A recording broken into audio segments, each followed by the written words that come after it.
You are all most welcome to this platform, ladies and gentlemen. This platform is specially created for the narration of African folk tales. African folk tales are fictional stories or tales that were actually concocted by our great great grandfathers and mothers. In fact, with a pile and pack of wisdom that God gave them, complemented by their rich life experiences, our great grandfathers and mothers decided to pave a way of behavior for us. And the behaviors of Africans, or the moral standards of Africans, in fact, mostly are embedded in the folktales, in the proverbs, in the poems, and in fact, our riddles and whatever. So these are rich heritage that our great grandfathers and mothers have left for us. The folktales of Africa are rich in terms of wisdom, rich in terms of intelligence, rich in terms of behavior, rich in morality, and rich in everything. So it's a heritage they've left for us, so rich enough that we can do nothing than to uphold these folktales. In fact, the worst we can do to these folktales is to get time to listen to them and to appreciate the so many moral lessons that are put in these folk tales. So the platform is specially created for this purpose. And so therefore I welcome all Africans, including even non-Africans, to join me on this platform so that we will get the essential components of these folk tales. And you see, African folk tales, number one, they give us what? They give us lessons for life. They teach us lessons for life. You see, one may ask the question of why God did not, send a revealed book or a prophet to the world through Africans. God did not forget of Africans.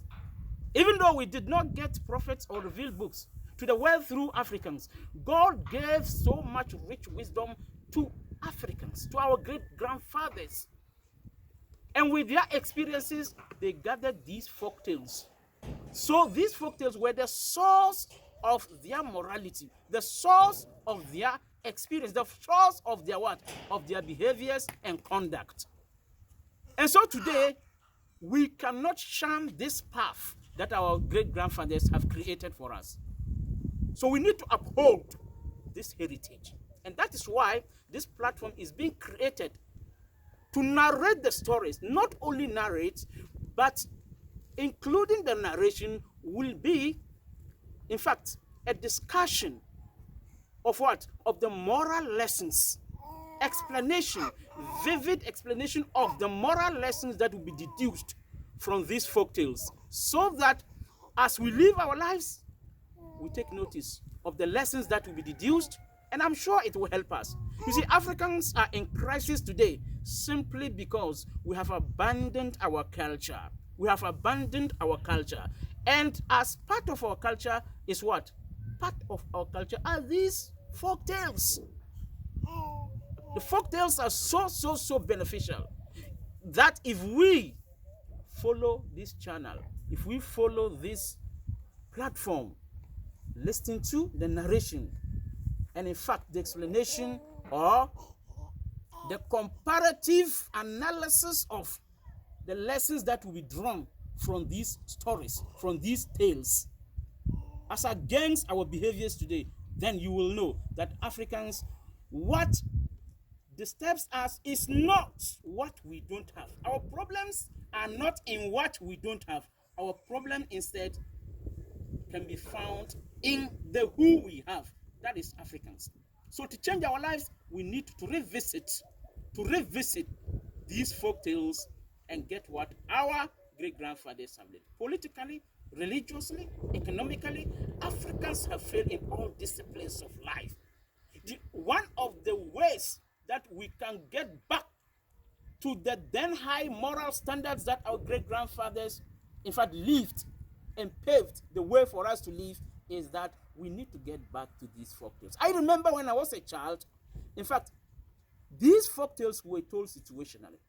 There were sometimes they could tell a story And a child dared not enter the dark room all alone, simply because that folktale or that story got the potential or could inject in you the necessary fear that will keep you at where you are. So if you couldn't, enter into the dark room all alone because of fear, who dared you? Who dared you at the time to move from one village to the other all alone to misbehave? Today, Africans and homes of Africans, schools of Africans, African children have no root. They find nowhere to get lessons. The only way we think is movies. I'm not saying we shouldn't watch movies, but we should do it selectively. But one of the best ways we can get our morality back is what? Is through these folktales. So I invite the entire world to join me on this platform as we have the best narration of the best what?